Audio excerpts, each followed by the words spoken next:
Okay, so this is week 2 of the Inner Sailboat series, and we're talking about the compass.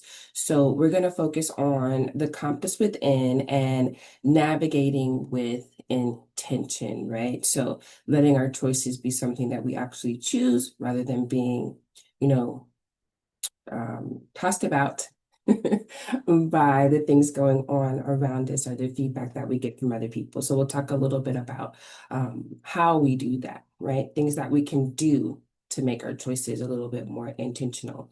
In session 1, we focused on the whole, right, which is our foundation. Our identity and our self-worth, right? So that's the core of who we are. That's what we're aligning with, the core of who we are. So we always want to figure that part out and go through that process. And then that kind of makes everything build upon that foundation or that core. All right. So today we're turning to the compass and our sailboat metaphor. And that tool, that's the tool that helps us steer through life's conditions, whatever we're going through with clarity, right? Being able to endure because resilience is not just about bouncing back, but it's also about enduring. Okay. Now, steering your life with your what we're going to call your true north, right? What you really actually resonate with puts you in alignment with contentment, with feeling good about where you're headed in life, even when things aren't going as planned. And it also helps you to trust your own decisions, right? There's going to be some stress marks that happen. That's natural. It should happen. Stress, healthy stress, okay, certain difficulty puts us in a position of looking outside of that comfort zone. And that's how we grow, right? But there are things that can be outside of that as well. The focus, we want to make the focus about living in alignment with our core values, with our intuition, even when things are getting a little bit stormy, maybe we're getting a little bit opposition, when things feel a little bit rocky.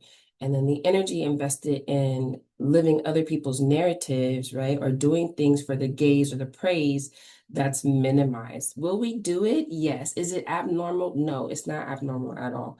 Those type of things, they definitely will happen. Okay. So let me share my screen.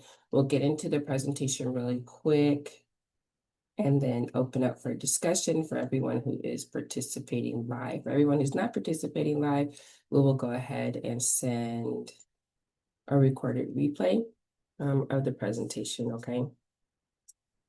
Let's see here. Okay, so everyone should be able to see my screen. If you can't, please drop something in the chat so that I could take a look at it, okay? So Inner Sailboat series, The Compass, that's what we're talking about today. In our sailboat metaphor, the compass represents our values, our intuition, and our direction in life, all right? It's that inner voice, that quiet voice that's inside that weighs everything against all that's going on. Okay. So it's the thing that's filtering when I talk about sifting out the good things that don't serve you, things that you don't control, right? So that you can focus your energy on the things that do serve you, the things that you do control, right? It's not that those things won't come back up again, but if there's nothing that you could do to make it bold, make it better, calm it down, right? Sometimes we just have to let those things play out. So our compass is the voice directing our flight, our fight, our fawn, or our freeze as well. And when I say that, that's when our subconscious, acting from a place that sometimes we're not even aware of, that's when our subconscious comes into play as well, right? Can we train our subconscious? Yes, we can. Will we do that in this series? No, we won't. In this series, it's more about investigating the things to be more intentional, right? And then being able to branch out into other tools where you're able to train your subconscious. It's taking that next level up, all right? So even if we're in a situation, and a lot of people talk about this, like I don't know what my purpose in life is. I don't really know where life is going for me. I don't really know what I like, right? But doing nothing doesn't give us the answer to those things. So even if we're not fully clear on what we're doing or what our direction is, our compass still helps us to course correct. So when we're trying certain things, when we're investigating, being curious, right? Our compass, our inner compass lets us know, does this resonate or this doesn't resonate? When we meet new people, does this resonate or it doesn't resonate, right? So when you're thinking, I've tried this or explored that, and then a decision has been made, okay, it doesn't align, right? So then you can stop investing energy into that particular thing. Now,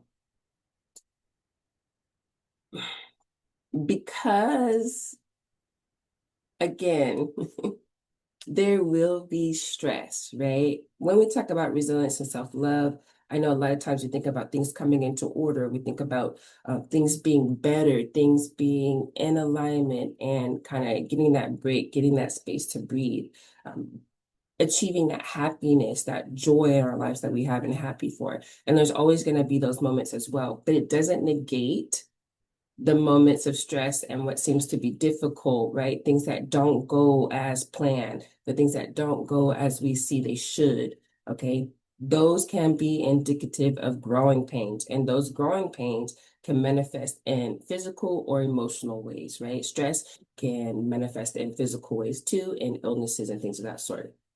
If we're talking about physical, then it can be linked to fatigue or physical conditions changing, maybe some illness that comes in, right?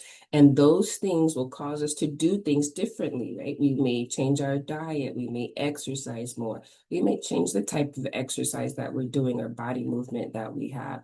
We may change the environments that we're in. Maybe we have allergies or something of that sort, right? So we may change the location of where we live or how things, what environments we're in, because our bodies, they definitely talk to us. They talk to us often. It lets us know when to slow down, when to take a break, when to make a change. Sometimes, though, we don't listen, okay? And then we have this pattern of not listening that leads to an emergency. And then that's really when we have to say, okay, what am I doing to pivot, right? It becomes something that is taking up everything. It becomes the main focus and nothing else can actually receive any of our attention or any of our focus. So that's when it's gotten out of hand. So it's important to learn how to listen, even when it comes to what kind of diet, right? Some people, weight is a thing. It's an industry that is making a lot of money, right? Some people only eat meat, right? Some people only eat plant-based diets. Some people are doing the keto thing. Some people are doing the paleo thing, right? But the most important thing is finding out what works for your body. There's certain things that are going on, certain genetics that we inherit. And so that's what's most important. I don't talk about dieting and things of that sort or give advice on that. But if I had a tip to give to anyone, it would be go through an elimination diet, because it's a longer process, but it definitely helps you focus on what kind of foods are making your body thrive, and then what kind of foods are kind of working against you, or being more of a detriment to your health as a whole, right? So there's not one. There are diets that are better than others, but we are unique individuals and beings, and so it only makes sense that some things will be unique, even for our physical development and nourishment. Maybe there's the reason why your hair is graying is not the reason why this person's hair is graying. Maybe they're missing copper, maybe you're missing B12. It just, those are the things that an elimination diet can help you kind of figure out, right? So that's when the tangible acts surrounding our self-care, they start to be beneficial and can benefit us long term.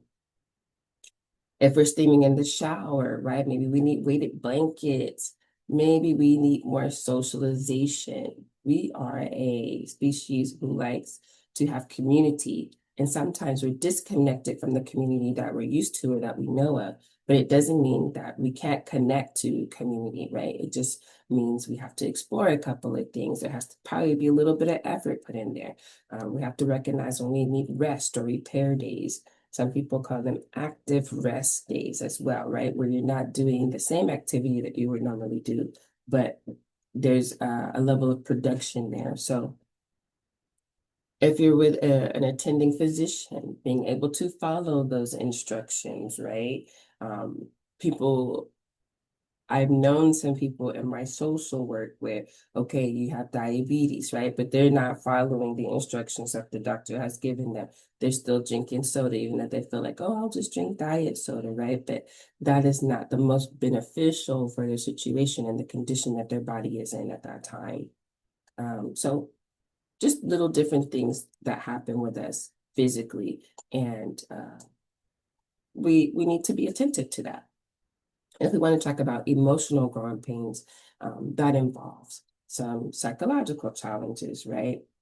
Anxiety, self-doubt, maybe mood swings, okay, and things that are normal and arise through our personal growth and development will cause anxiety, will cause self-doubt, it will cause our moods to swing, to change, right?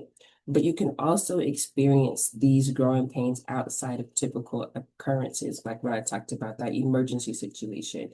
So anxiety may not have a particular, there's not a reason, you can't pinpoint a reason for the anxiety or for the mood swing, right? And there seems to be no explanation to that. A habit or a need to overachieve, especially when you're contributing to unhealthy exhaustion, right? So maybe we're having a hard time being satisfied with our efforts and our achievements. So we might feel pressure to constantly excel. That's something worth investigating, right? It might be outside of the typical. If we have a change in our sleep patterns or our social behaviors, that's worth investigating. If we come to a point where we're afraid to make any choices, right? Because we're afraid of what could happen that hasn't happened, right? We get caught in this circle of worry. We get consumed about, well, what if I make a mistake? So then we can't really move forward. We get stuck in this little hamster wheel. Maybe it's going to be about people pleasing or this excessive compliance. You've reached a point where you never feel comfortable expressing your opinion, you're expressing your desires, right? Because maybe you're in this space of, I just don't want any confrontation. I don't want to be yelled at, or maybe it's just a space of lacking confidence at the time, right? But again, putting you in this hamster wheel, into this spiral that you can't break away from. Maybe you're having frequent physical complaints as well. People don't realize that sometimes, a lot of the times, how we're feeling mentally, psychologically can manifest in physical ways as well. So then our ailments, fatigue, and things of that sort can be tied to those things. So it's worth investigating, right? When we know ourselves and we feel resolved with who we are, our compass reminds us of what matters most. And it's going to be beyond expectations, beyond fears, beyond all the external noise that is around us. That's why we need to make sure that we invest in cultivating those things, that we pay attention to who we are, what makes us thrive, what brings us back to our center. And we feel comfortable being able to make a pivot to realign with those things, right? And realign with our authentic self as well. When you start to get into the topics of like code switching and job interviews and things like that, people will say, oh, don't be your authentic self, right? But why would you take a position that you're going to spend a majority of time in, right? A majority of our day is spent doing some type of work, some type of activity. Unless you're an investor, there's still time spent doing that, right? But you're going to have to spend some type of time for your livelihood. Why would you want to spend any of that time misaligned, misaligned with who you are? right? That's going to get you a lot of burnout, and it's never going to feel like, you're recharged. So that's what I mean by being in alignment with your authentic self, right? Not necessarily what interview skills are and things of that sort, but you wouldn't want to spend the majority, especially if you're going to a 9 to 5, you wouldn't want to spend the majority of your time in a position that doesn't align with who you are. If you always feel like, oh, I don't feel comfortable doing this, or it's something that makes you upset all the time, then that's going to affect your quality of life. All right. So here I put in the last round, I talked about eudaimonic well-being. And so I wanted to start here with understanding that joyful living or well-being is divided by perception gaps. Everything that's going on in our environment. Our values are our guiding principles that shape our choices, right? And give us a sense of alignment. And that's important. And that's important because it helps us navigate that perception gap. When we're living by our values, life feels more peaceful, it feels more purposeful, we feel content, we experience joy, enjoyment. So even if you're not getting the feedback you desire, if you're living by your principles, if you're in alignment with that, you still feel a sense of peace and a sense of purpose. Okay? Sometimes we won't feel that because of a perception or external viewpoints about us and our decisions, and that can be shaped by many things. It can be observations that people make about us and how they receive that, right? How they frame that experience. It can be interactions that they have with us. It can be interpretations of our behavior, matching it against something that they've experienced in the past, right? It can be the appearance of things. It could be communication styles. So the perception gap comes up when there is a mismatch between how we perceive ourselves and how other people perceive us. And so it can manifest in a way of overestimation, where we might overestimate our abilities or our qualities or our accomplishments and perceive ourselves as more competent or skilled than other people see us, right? Whether that's the truth or not, again, something to be investigated, something that you reflect on, and you find that evidence in your environment. You know, if you've received training on this or that, you know what experience you have on a job level or with a certain task, or, with a certain experience, you know that whether people perceive you that way or not. Sometimes people are making those perceptions again just by maybe how you look, right? Some people can dress in a professional way, but not have the knowledge that matches that. And some people can dress in a way that doesn't appear to be professional, but have all of the knowledge, okay? So that's what I mean by that appearance and how people see us, how they frame the situation. It can manifest with underestimation, right? We may underestimate our abilities or downplay our achievements, failing to recognize what our true potential is or work to that potential or display that potential as well. And so we may be in a room with people, but we don't say too much, we don't do too much because, oh, I don't know, what are people going to think? We may be caught in that. There can be bias, there can be stereotypes. Everyone has these pre-existing biases that shape how we view people and how we interact with them. Stereotypes also influence how we view people and how other people view us, right? And that can lead to some misunderstandings or some misjudgments or some unfair evaluations. And all of those things can cause some type of stress or difficulty, emotion, right? How we feel about it. We can have boundaries in how we communicate that or choose not to communicate can cause some type of stress, right? Different communication styles and interpretations of how we're saying things can cause misunderstanding. And that can lead to a perception gap between us and the people that we come into contact with, right? Oh, you're thinking that you're being matter of fact and confident. Somebody else may take that as arrogance. And so then the way that they respond to you when you're communicating, it can feel a little bit off-putting, right? And we start to think, or maybe we might start to think, well, what's going on here? What's the problem with me? Why do they have a problem with me? Right? So they're doing something and we're doing something, and both of us are responding in ways that can create conflict.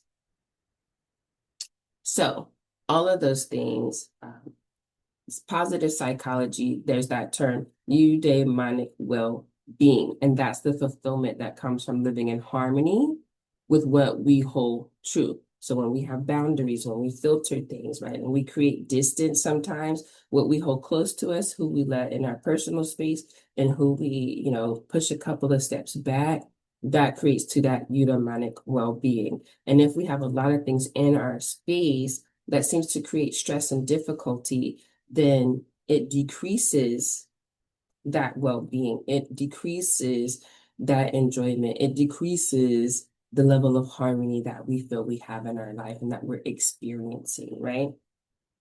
So that's what I mean by eudaimonic well-being is divided by the perception gap. So if we can be sure about who we are, right, our core values, and we can have self-awareness, it definitely contributes to how we see other people, the grace that we give, the openness that we have for understanding certain things and wanting to be, because the people that are close to us, you want to be on a plane that is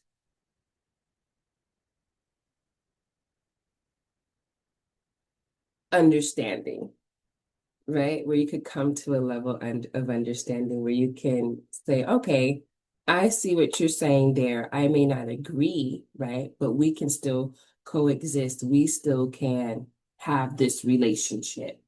I respect where you're coming from. You respect where I'm coming from. I respect how you live and the values that you live by, even if I don't value those things exactly the same, right? But we may not have as much close communication with other people if we don't want them in our close circle, right? We may disconnect from those individuals. We may spend less time with those individuals. If you're in the workspace, right? You're thinking, this is a workspace. We've all come here, and the common thing that we have is it's the tasks, right? It's the job at hand. It's not necessarily to establish and maintain a relationship. There's a level of professionalism that has to be maintained, right? But we don't have to have personal relationships with the individuals that we work with. So we might see things a little bit different, and how we navigate in that space might be a little bit different than how we navigate with family. But learning how to navigate those things becomes important for our enjoyment. So sometimes our compass feels a little bit unstable during burnout or loss, or when we pursue goals that aren't really our own goals. And for many of us, part of this spinning, like you see in the illustration of the compass spinning, or this weeble wobbly feeling, comes from the fact that maybe we grew up with people, caregivers that didn't always model like how to navigate our emotions. Maybe we were not exposed to financial wellness and how to navigate our finances. Maybe we were not encouraged to have a vision or guided towards that. Maybe we didn't recognize values, right? Maybe a moral fiber was not experienced or modeled. So the one book that I really like that kind of speaks to this, well, not kind of, it does speak to this, is The Whole Brain Child. And I like that book. I found it to be a good read because it reminds us that when children don't see balance or integration model, then as adults, there can be gaps, right? So we can grow up with these gaps, but it doesn't mean that those gaps can't be closed. It's by Bryson and Siegel, or Siegel and Bryson. And it's a decent read if reading is your thing, right? Because The book is just talking about integrating reason, planning, and empathy with instincts and when we have big emotions. So if this isn't modeled while we're growing up, then as adults, we may notice gaps in our emotional expression, in our vision setting, and our trust with people when we're interacting with other folks too, right? So how suspicious we are of individuals and what we perceive their actions to be next. But the nice thing is that there is still hope, right? Just because that was your experience in your childhood, it doesn't mean that nothing can be done about it in your adulthood. It just may mean that you won't receive that reconciliation from your caregivers still, right?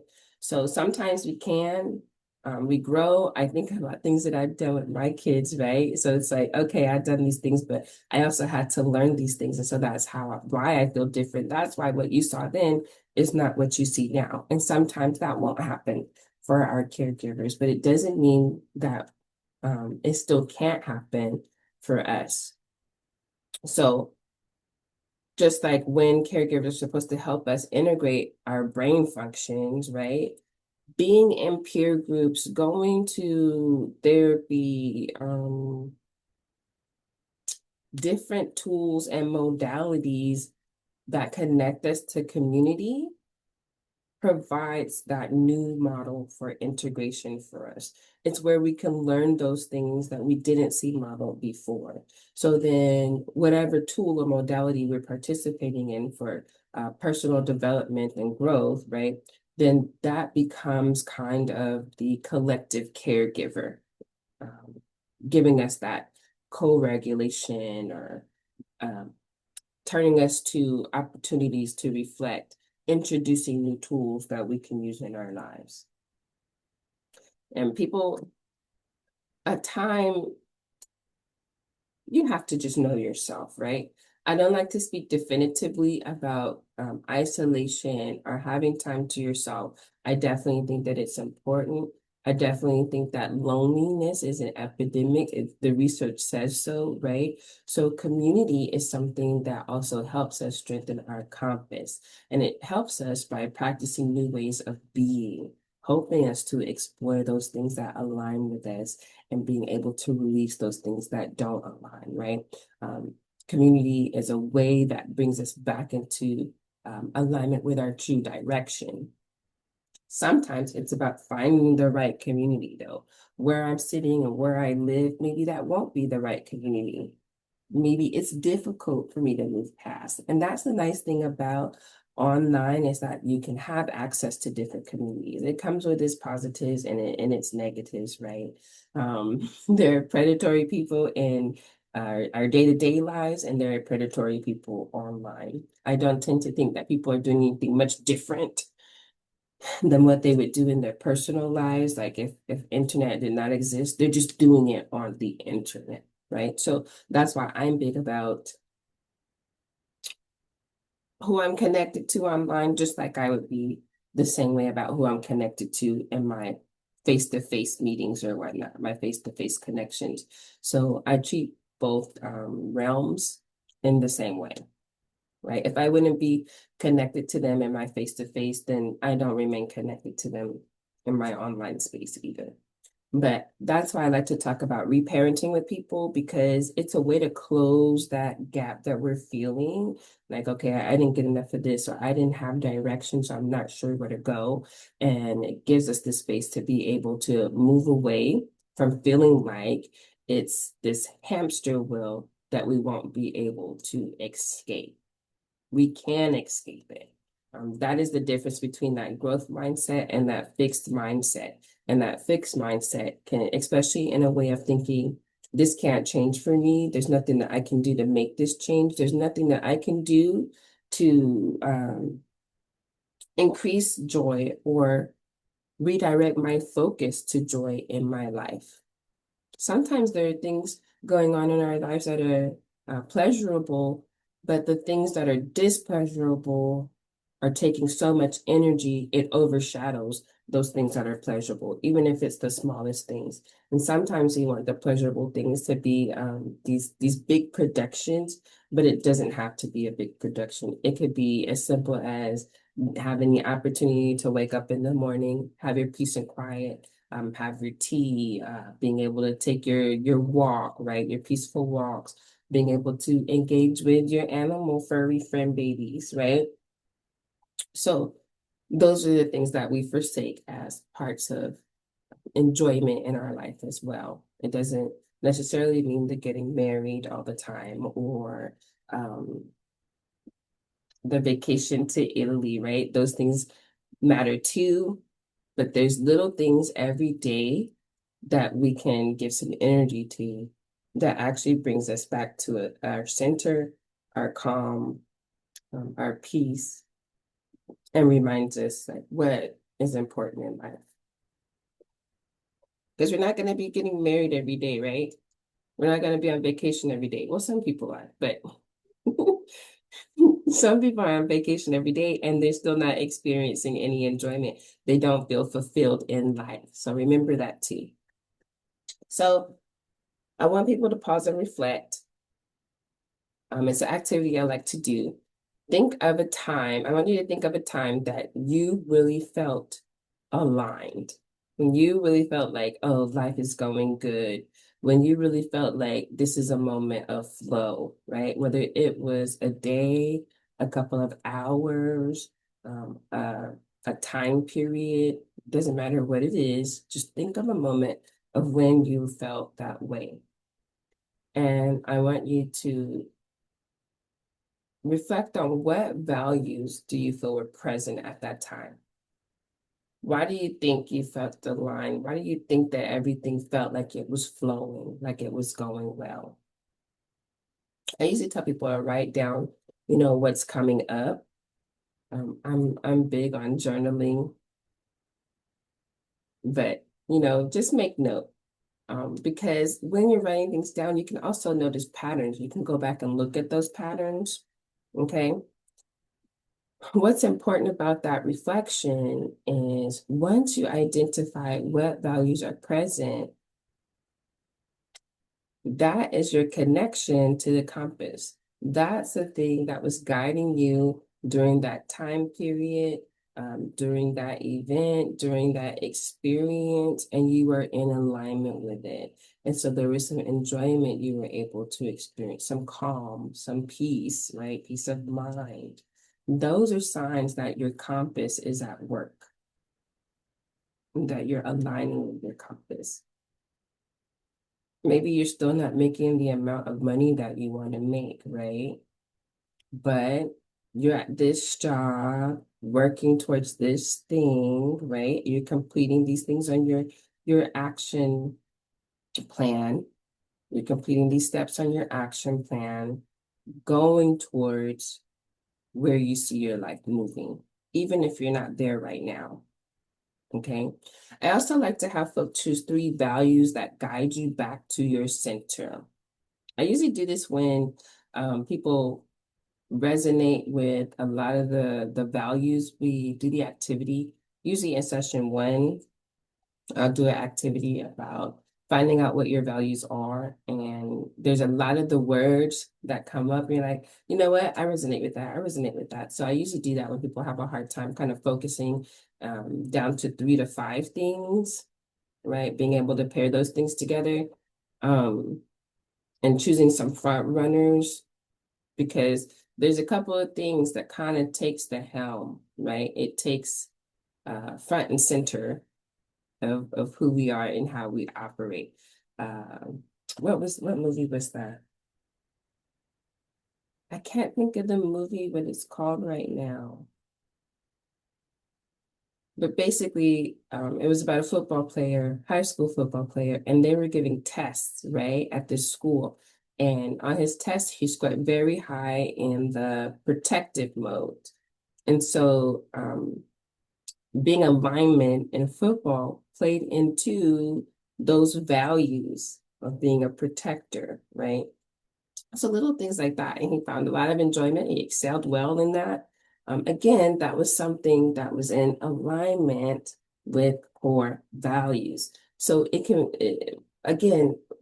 it doesn't have to be dynamic, but we can find those things in all that we're doing and all the activities in all parts of our lives.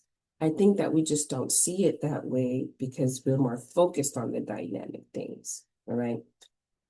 So once you're able to identify those 2 to 5 values that bring you back to your center, that give you peace, that give you calm, that give you enjoyment, right? That make you feel fulfilled, then I ask people to think about why those things matter to you. And in his sense, being protective, being able to make sure people are safe. Why does that matter? Right? How does that fulfill him as an individual? So is it showing up and then consider if it's something that's showing up in your life now, or if it's not showing up right now, then how can it show up in your life? Is it something that you still value? What's getting in the way? What's the obstacle? What's the block of why it's not showing up right now?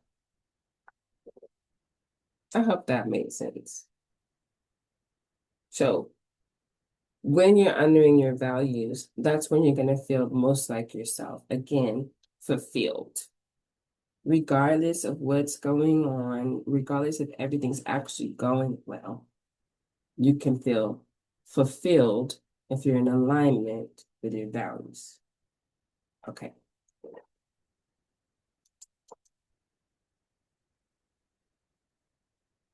So living by your compass. When I talk about living by your compass, I usually go with the example of how I talk about loyalty, right? Um, it does make some people uncomfortable because they're not sure how they want to receive it. But if you were to ask me if I was a loyal person, I would tell you that I'm loyal to myself and consistent with others, right? So uh, my responses are consistent with my values, and I'm loyal to my core values. And so some people are kind of like, well, that's not answering the question. Are you a loyal person or you're not? And the reason why I answer the question that way is because sometimes loyalty requires being loyal beyond default, meaning that if you see someone doing something and it's not in alignment with your values, like, oh, I don't think that's trustworthy. I don't think that's an honest thing to do. Are you choosing to be loyal to that person because of loyalty itself? Are you able to speak to that person? Do you feel comfortable saying, hey, I don't think this is a good thing to do?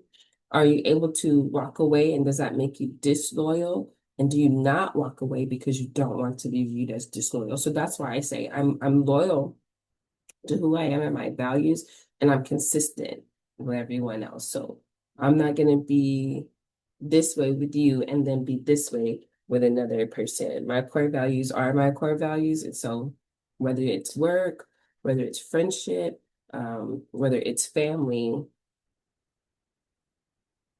it's for me, it's all the same, right? And if it just comes to a point where it can't be worked out, we can't coexist, then I do accept that. And there is a little distance. Or if it's work, then I don't work that job. If I'm collaborating with people, it may not be a good project for me to collaborate on. So that's what I mean by that. And so I think some folk have viewed it as I'm not being a loyal person because whether they're doing well or not doing well, and people will have mistakes. People will have hiccups, and it doesn't mean, oh, I can't be loyal, I can't support you, I can't be by your side. It just means that when it starts to go against my values, I'm going to choose my values. I'm not going to choose to go against that because I'm going to be uncomfortable doing it.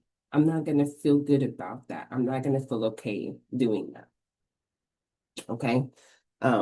So to me, it's about having the courage to say no.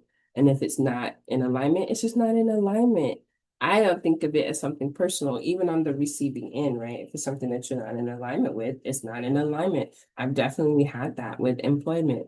We may not see the work in the same way, and I don't think there's anything wrong with that, right?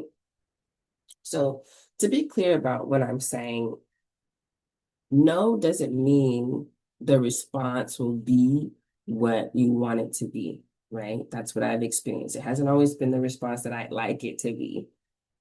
So if, let's say you leave a job because it doesn't align with your values, you could be without work or need to move where there is work. It could possibly burn bridges, or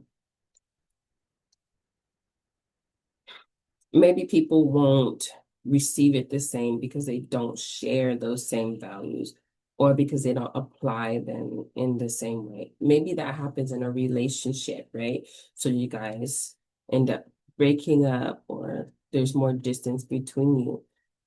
Sometimes we second guess, well, should I have done that? The way that question I think it should be answered is, did it align with your values? Because there's still going to be discomfort going against your values. There's going to be ongoing stress there, right? And sometimes we can't open ourselves up to something in alignment because we're holding on to something that's not in alignment. And I think that can happen with family, with friends, and with your partners. And sometimes maybe we just don't want to deal with the negative, what's perceived as negative, that discomfort that comes with making those decisions. Okay. So it definitely takes some courage. But also remember that it's not just about no's, it's about yes as well. Yeses are just as impactful as the no when we're talking about boundaries and when we're talking about living in alignment, because the yes is an open invitation into our experience. It's an adoption, okay, into our experience. So when we live by our compass, sometimes we may disappoint others. We may not show up exactly as they would have imagined. We may not respond in a way that they would have imagined or even wanted us to respond. But we also won't betray ourselves living by our values. Okay. I feel like there's a lot of power in alignment and having that joy, feeling fulfillment, feeling fulfilled in your life, and having the courage to steer your own course. And it doesn't have to be something that is damaging or hurtful, although those things can appear. Okay.